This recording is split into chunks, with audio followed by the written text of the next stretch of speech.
Put your giggles away now because we're going to talk about penises. Greetings, Seeker. Today's nice Jewish word is Brit Milah. That's 2 words. Brit Milah means the covenant of circumcision. Perhaps the oldest continuously practiced religious ritual in the world today is Brit Milah, and certainly the oldest ritual practice in Judaism because it goes all the way back to Abraham or Abraham, who is considered really the first Jewish person because it was Abraham who made a covenant with God. And part of that covenant, God said, I need you to do something for me. You and your progeny will be my people.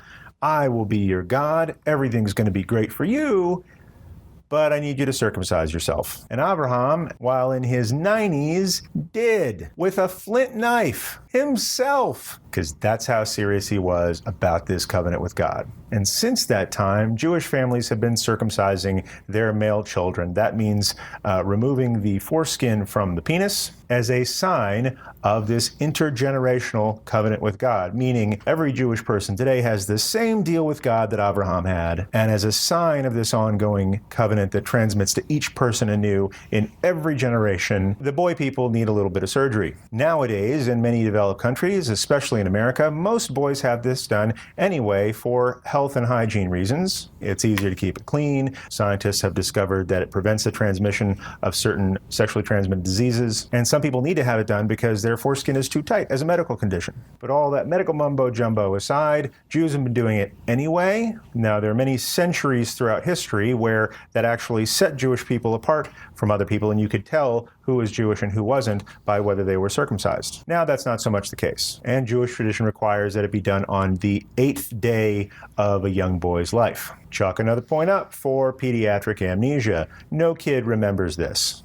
They cry a fair amount, and usually so does the mother. Especially with the way babies heal as they grow, it heals up just like that. The kid doesn't remember it at all, and never has to make that choice again. If you like having a covenant with God, like I do, I recommend that if you have boys, you continue this tradition. Unlike the case with Abraham doing it himself with a flint knife, nowadays it's always done by a trained medical professional. That trained professional may be a mohel. This is somebody who has been trained in Jewish law and the medical procedure in order to do this right every single time, or it's often also done by pediatricians and urologists who get the training in the requisite Jewish law to be able to perform this not as merely a surgical procedure, but as a holy act. And that's what distinguishes this from what a young boy might have done in the hospital right after he's born, because we actually do this as a part of a religious ceremony, which means there's often catering. Just so you know, often on this channel, I might say Jewish words differently from the way you've heard them. You may or may not have been invited to a bris. Bris is a particular European Jewish way of pronouncing Brit,